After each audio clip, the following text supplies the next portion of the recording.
Did you know you can create your own signature coated peanuts? Crunchy, flavorful, and totally unique to your taste. In this video, I will show you how to transform plain peanuts into irresistible gourmet treats. Let's jump right in.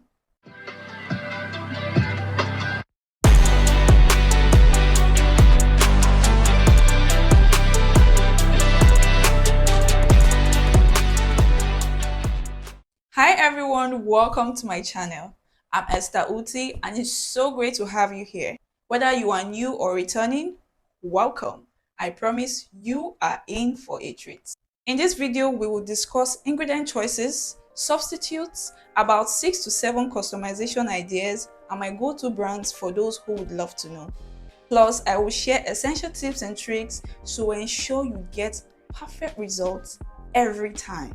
Well, if you missed my last video on the basics, I will link it above. Be sure to watch it first. It's the perfect foundation for what we are doing today. Now, I know some of you have been waiting for this video and I appreciate your patience. The thing is, everything on this channel, from filming, directing, is done by me using just my mobile phone, which comes with its own challenges and haven't been easy, even with occasional helping hands. As a visual learner myself, I love showing you exactly what I'm talking about rather than just explaining it.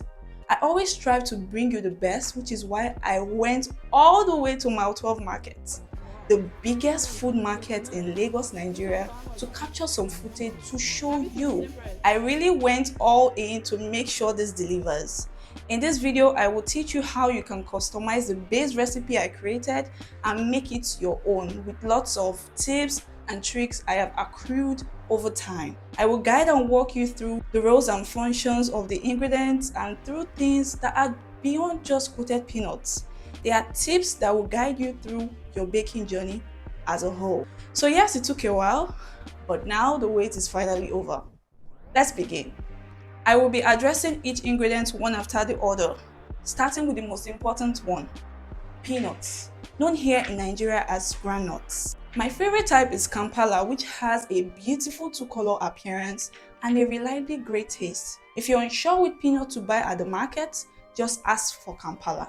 Here's why I stick with it. Once I was short on Kampala peanuts and decided to make up the amount by adding the plain burgundy peanuts, a common variety in Nigeria. But after frying, the taste wasn't quite right.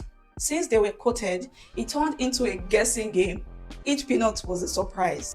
That experience made me stick with Kampala, not because burgundy is bad, but because there are so many varieties within the burgundy group, which makes it difficult for me to know which would taste best each time. When it comes to burgundy peanuts, there's a lot of variety within that category. You can find small, large, and even mixed sizes, making it challenging to know what you are getting. The inconsistency in flavor can feel like a bit of a gamble. Sometimes you get a great taste, and other times it's just not right. Because of this uncertainty and the fact that many burgundy peanuts can look quite similar, I have chosen to stick with Kampala, and because it's more simpler to identify at the market. I choose it over other varieties because it guarantees a great flavor and texture every time, saving me the hassle of searching for the perfect burgundy variety. Some people stick with burgundy peanuts, especially those focused on commercial purposes, because they can be more cost-effective. In my experience, Kampala peanuts can be pricier, but there are times when the prices are quite similar or even the same, like here. You say how much is this one? 1 pence. 6.5. Wow. This one how much? And example, Everything's the same price. However, many may prefer burgundy peanuts, not just for their affordability. Some might simply like the flavor more than Kampala, regardless of the price. So it's important to remember that everyone's taste can differ. People have their own reasons for their choices, and that's perfectly valid. In my opinion, Kampala peanuts are far more attractive when coated than those tiny peanuts. Their large size not only make them visually appealing, but also fills my containers quickly because ain't nobody got time for that. when it comes to the coating process, when they stick together, it's much simpler to work with than dealing with a bunch of tiny peanuts. Keeping things simple and effective is always my goal, and the Kampala variety delivers on that. Now, here's a key point about making delicious coated peanuts. The actual taste of the peanut is as crucial as the coating. Think of it this way, 50-50.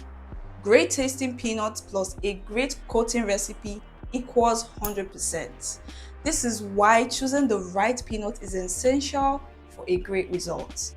For this recipe, we need 510 grams of peanuts. I explained why in the previous video, along with some market guidelines for buying locally in Nigeria. In Lagos, we usually use the Derica cup, while in the north, Mudu is common. I have shared a market guide for Derica measurements. If anyone familiar with Mudu measurements could provide tips for measuring the exact amount needed for this recipe in the comments below, it would be greatly appreciated. Other ingredients like milk powder, baking powder, and flavorings often come in pre-packed amounts as they are not available in smaller local measurements. Just purchase an amount that feels close to what the recipe calls for. If you find a size that is slightly more, that's perfect. Just avoid buying less. It might be a small pack or a medium one, whatever fits the recipe best. And if you have leftovers, just store it carefully for future use. For example, with milk powder in sachets, tightly roll down the open part, then secure it with a cloth peg. Yes, the one you use for laundry will work just fine. Or a foot clip or rubber band or hair scrunchie if that's all you've got. This will help you keep air out, preserving the freshness, texture, flavor, and aroma for the next use. Now, before we move on to the next ingredient, I would like to highlight a few things I have noticed about peanuts. Over time, even good peanuts can weaken and lose their crunchiness. The batch I used in the previous video was purchased over a year ago in April 2023, which is why I ended up with quite a lot of bad ones. If they were freshly bought, there would have been far fewer. As peanuts age, they tend to become rubbery or flexible, while the bad ones usually show clear signs like holes or discoloration. Let's talk about the required peanut quality. Selecting peanuts isn't just about appearance, it's also about feel. Be sure to choose firm, solid ones. Even if a peanut looks fine, if it feels flexible, it's likely weak and won't provide the crunch we want. Raw peanuts that feel firm will stay crunchy after coating, frying, and cooling, while rubbery or flexible ones will lack that satisfying crunch because weak or flexible nuts have already lost its satisfying texture, which won't return even after frying and cooling your coated peanuts. And that's definitely not what we are aiming for. However, it's not a total waste. You can set them aside for other uses like peanut butter or adding them to dishes that don't require a firm texture. Now, let's dive into handling the peanuts. When it's time to wash them, I always start by filling the bowl with water before adding the peanuts. This way, they don't start soaking, which could soften the skins more than would like. My routine is simply to fill the bowl with some clean water, add the peanuts, scrub, and then discard the water. I repeat same process about 3 to 4 times, working quickly so they don't soak up too much. Some people choose to soak them and they may have their reasons, but I prefer not to. After washing, I add in some salt. I explained why in my previous video, no need for repetition. Like in this clip, I transfer the washed peanuts into my sieve and let the excess water dry out for a minute or two. This helps cut down drying time in the oven, which also saves you some gas. Now, the key is to make sure it's completely dry before using it again later during frying. We don't want to transfer hot fried peanuts into a wet sieve. It's just not ideal. So whether it's one sieve or two, the main thing is that it's clean and dry at each step. For drying, you can use either method, oven or sun drying. From my experience, it takes about 10 to 14 minutes in the oven, while sun-dried peanuts take longer but typically finish around the same time. By the time the oven-dried peanuts cool down, the sun-dried ones are usually ready too. Another tip, if you decide to dry your peanuts under the sun, Make sure to place your tray on a high ground like a fence to prevent dirt, sand, and wind contamination. At this stage, your peanuts are clean and you don't want anything to mess it up. Also, be cautious of birds and lizards. Trust me, those little critters can be a nuisance. Even on a high surface, they can still reach your peanuts. So keep a watchful eye. After washing and drying, I don't peel them. I believe the skin helps bind the peanuts together. If you were to peel them off, they might separate due to the vigorous motion during mixing. So keeping the skin on is best for this recipe. That's why I recommended to wash them well, since you will be consuming both the skin and the peanuts. Now let's talk about something simple but important.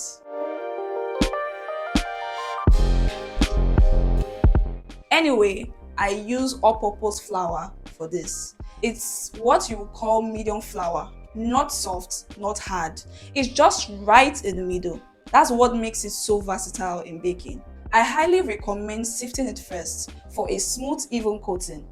Though I haven't really explored specialty flours like wheat, coconut, or almond flour, because all-purpose has worked and still works beautifully well for me. Feel free to use any good trusted brand that is available around you.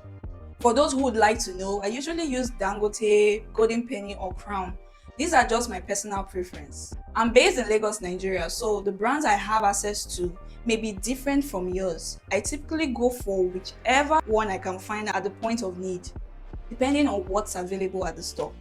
If you can't find any of these brands, that's completely fine. Just try out what's accessible to you and see what gives you the best result, because at the end of the day, it's the result that matters, not the brand name. And if you are ever unsure about the type of flour you are buying, especially when you are at the market, just check the protein content on the packaging. That can give you a good idea of whether it's soft, medium, or hard flour. For all-purpose flour, you want something in the range of 10 to 12%.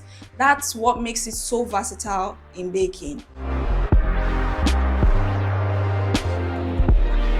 Do take note of this because it might come in handy not just for this recipe, but for other baking projects you might try in future too. When it comes to the mixing or coating process, these are the reasons why you might end up using more or less flour than expected. Beyond technique, your mood and pace also come into play. Some days you are in a rush mixing with more energy, other days you are more relaxed and take your time. As you are mixing, especially if you are tossing vigorously, you could be losing some flour without even realizing it. Some might land on the table or even on the floor. That's one factor. That variation affects how much flour you end up using. It might differ from person to person and even from you to you, depending on the day. So yes, it's really a patient game. Rush it and you just end up with flour everywhere, which takes away from the goal. Another factor is how well your peanuts are taking in the flour. If they are nicely coated, that's great. It means most of the flour is sticking where it should. That's why I gave you a range based on my observations so far. Sometimes I use more, sometimes less, but always within the range I mentioned earlier. Yours might fall within that same range too. Just manage it based on what's happening in your bowl. Another factor, the quantity of your liquid. The more liquid you use, the more flour you will need to balance it out. That's why I recommended 115 grams of overall liquid. Let me reiterate that as you get close to the end of your mixing, it's best to add in your flour little by little.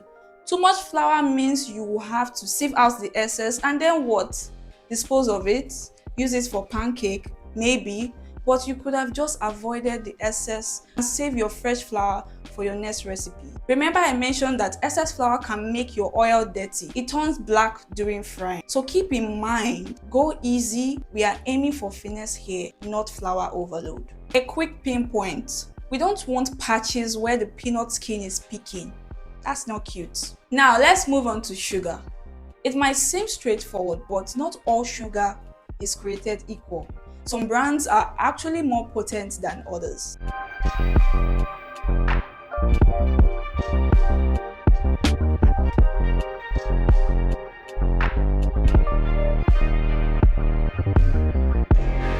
So when following a recipe, keep in mind that your sugar brand might affect the sweetness. Try different ones, see how they behave and adjust as needed.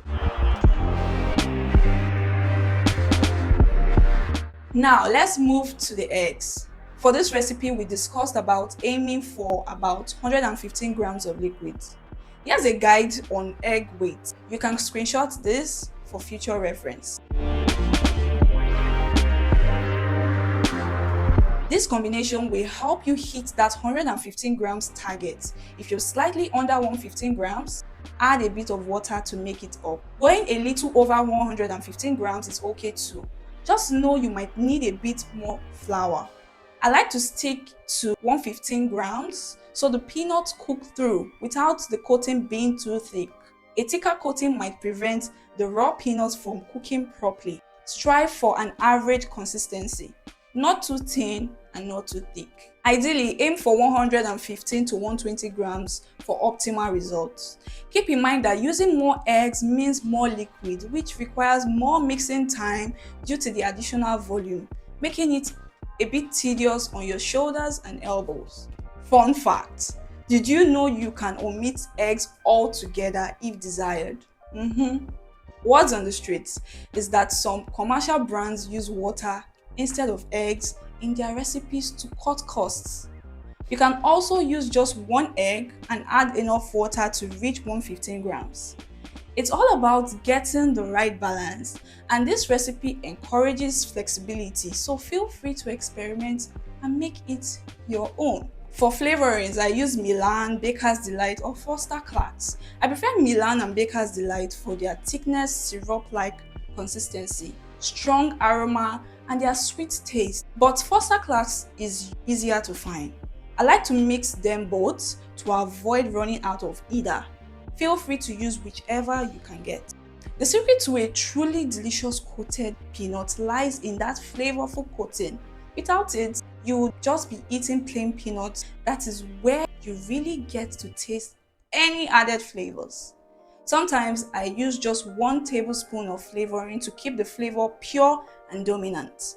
For example, coconut extract or flavor. Flavoring is completely optional, but I strongly recommend you use at least 1 flavoring or extract and try experimenting with other flavors too. And let me know how it turns out for you. For milk flavor, I use these brands, Jubilee and Havana. Before adding them to your mixture, give them a quick sniff to ensure they have a nice milky aroma. Sometimes, even if they are not expired, they can lose their aroma, so it's good to check. By the way, this video isn't sponsored by any of these brands I mentioned. I'm just sharing what I personally use because it's what I can find here in Lagos, Nigeria. If you are outside Lagos or can't find these specific brands, no worries. Just stick with vanilla extract, milk powder, or similar ingredients that works for you. Here's a little tip. If you want to elevate your peanut even further, consider using powdered milk instead of milk flavor. It adds extra richness you'd love. You can also use liquid milk and just 1 egg. Make sure to stay within the required amount of 115 grams of total liquid.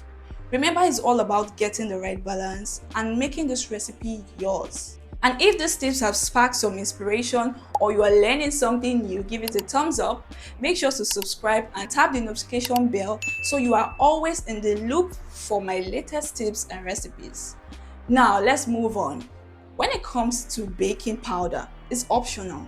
As I mentioned earlier, baking powder is a leavening agent, but in this recipe, it's not for rising. Instead, it helps with tenderness. I like to use it to tenderize the coating, making them less hard and easier on my jaw. Although it creates small air pockets in the coating, which may be a little less visually smooth. The more you use, the softer and less crunchy the coating becomes. This can be a good option if you are making them for kids or you prefer a gentler crunch.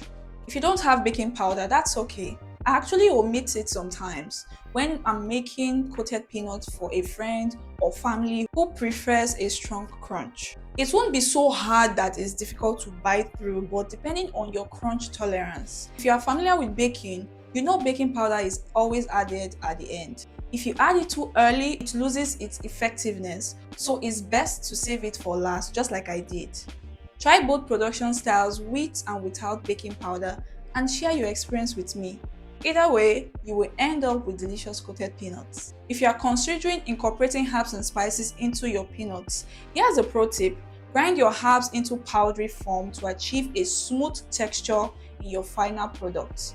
Sift the grounded herbs for that extra smooth finish. For spices like nutmeg and any other herbs you choose, add them to your egg mixture just before the coating stage, along with your flavorings and baking powder. This timing helps them retain their full aroma and flavor, so they don't fade while sitting. This way you get the best texture and most delicious taste. And remember to keep your flour plain to ensure the coating is nice and smooth in the end. In my previous video, I mentioned rotate, toss and heat. Now let me break down what I meant. Tossing is almost like flipping the peanuts. It helps redistribute the peanuts by bringing the less mixed ones up and sending the well mixed ones back down. I like to toss it to ensure an even mix. Now as for heating, it's a technique I came up with and it just works. It's kind of like using a beauty blender in makeup if you are familiar with that. When the peanut hits the bowl, it's like the bowl is pressing the flour into the peanuts, kind of like blending it all together. It helps everything stick and mix better, in my opinion. Another tip is to avoid making peanuts on a rug. Go for a tiled or bare floor, somewhere easy to sweep. Let's talk about the bowl. During my time at my grandma's, I used a stainless steel bowl for the first time and noticed something great. I noticed it helps reduce sticking, ensuring more of the coating stays on the peanuts. The coating stuck less on the bowl compared to the plastic bowl I usually use at home. If you have a stainless steel bowl, I highly recommend it. It's a great choice. And as much as I love what the stainless steel bowl does, I didn't want to take my grandma's lovely bowl. So I ordered mine, which just arrived. So in future coated peanut recipes, you will see me using a stainless steel bowl. If you are considering purchasing one, just make sure it meets the same criteria as the plastic option. Round bottom, good grip, and lightweight. Moving on, remember the peanuts should be completely cool before mixing or coating them, and also before packaging and storing them. I've got a simple trick to speed up the cooling process. I will cover it shortly, so stay with me. Now I have gone from making perfectly coated peanuts countless times to producing a batch that looks less than appealing. This was actually the last batch I made, and I haven't made any coated peanuts since then. It's surprising to think that after constantly producing great results, my most recent attempt turned out looking less attractive. Like how? Don't get me wrong. This is the same recipe and it tasted great as always, but the appearance just didn't meet my standards. If you are curious about what happened, it was basically just rushing the process. To keep this video from becoming too lengthy, we will avoid a deep dive into the coating process. Instead, we will focus on how to customize this base recipe to make it yours. I will leave a video at the end that will help you avoid making similar mistakes, which you can explore later. This is for those who would like to have visual and comparative explanations of what could go wrong if you don't follow certain rules or procedures. The takeaway is that no matter how much experience you have, if you mess up, this could happen, or even worse. Now, when frying the raw coated peanuts, be sure to use medium heat, not low or high. Medium heat is best for frying as it allows the peanuts to cook through while achieving an even golden coating. Frying on low might cause the peanuts to soak up too much oil, while high heat can lead to undercooked center or peanuts and an unevenly brown coating. Now, if you didn't get a chance to mold any extra crumbs into shape while frying, no worries. You can mold them after frying. Just remember to turn off the heat first. Once you are ready, turn the heat back on. Allow the oil to heat up and fry the molded crumbs on low heat. Before storing or packaging, make sure the fried coated peanuts are completely cooled. If you are in a hurry, speed up the cooling process by placing the tray of the peanuts in front of a fan or air condition, preferably on the floor instead of on the table or a bed, as the floor is usually cooler. You can also apply the same cooling method after drying your raw peanuts in the oven. To verify they are completely cooled, just use the back of your palm to feel the bottom of the tray. There should be no warmth left. This helps ensure they are completely cooled. It's crucial to check because if the peanuts are still warm before you coat or bottle them, moisture can affect the final result. A key point to note is that the crunchiness of the peanuts can be less pronounced on the first day. Note, not the coating, the peanuts, especially if you fry them in the evening. Personally, I prefer to consume them the next day. On the first day, the peanuts might be semi-crunchy, around 50% crunchiness, but by the next day, they will be 100% crunchy. So don't worry if they feel a bit tender at first. As long as you fry them on medium heat and follow the instructions, you're good. Another tip coming your way. I believe it's best to fry during the day so you can see the true color of the coated peanuts and not at night. The lights at night from LED bulbs can be deceiving. Speaking from experience, if they look okay under artificial lights, they might be too dark under natural lights. This is my opinion. Do what works best for you. Now, remember I told you some of the tools we used are optional. Just make sure to strain out as much oil as you can with your frying spoon or strainer. A little tip, one I'm not really supposed to tell you because technically it's a bad habit. Come closer. You can actually make coated peanuts without a digital scale. And even without measuring spoons or cups. And here's why. Coated peanuts are forgiving. It's because the key ingredients like flour and peanuts depend on the liquid, and the liquid depends on you. It's not like bread or cake where precision is everything. If you follow the tips I shared in this video and in the previous, you can absolutely eyeball it and still get great results. But here's the honest truth. While it works without a scale, it doesn't guarantee the same result every time. You might make the perfect batch today and then struggle to recreate it tomorrow simply because you didn't know exactly what you did. That's where the scale comes in. It gives consistency. It helps us track what worked. So if we ever want to repeat that perfect batch or fix one or two things in the product that turned out too sweet or too dry, with a scale you have got numbers to guide you. Unlike eyeballing, we don't have a reference, just guessing. So yes, you can get great results without a scale, but if you are aiming for repeated perfection, a scale is definitely worth having. It's a smart investment. So don't let the lack of some tools stop you from trying it. You've got this. Now, when it's time to cool the fried peanuts, watch out. If you have any coated peanut lovers nearby, they will start snacking on them before you even get a chance to bottle them up. To confirm that your fried peanuts are completely cooled, repeat the back palm check and make sure there are no warmth left.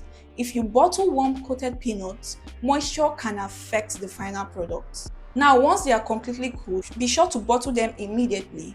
This prevents air from penetrating and ensures that the coating retains its crunch. Now, I can't say exactly how long they last because mine never stick around for more than a few days. They are just that good.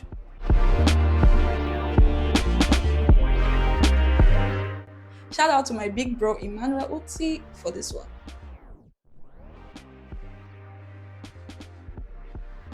Now, it takes me about 2.5 to 3 hours to make these beauties from start to finish. This includes everything: prepping, washing, drying, coating, frying, and of course packaging. Every minute spent is absolutely worth it for this delicious, crunchy, tasty, yummy snacks. And that's it, everyone. All the customization tips and tricks I know for now. I will be sharing new insights along the way. But let's wrap it up with some of the questions and answers I got from the base coated peanut recipe video I shared a while back. Well, I got some interesting comments that I believe some of the response might actually help others too. But since some people might not check the comment section and could miss it, I decided to bring it here.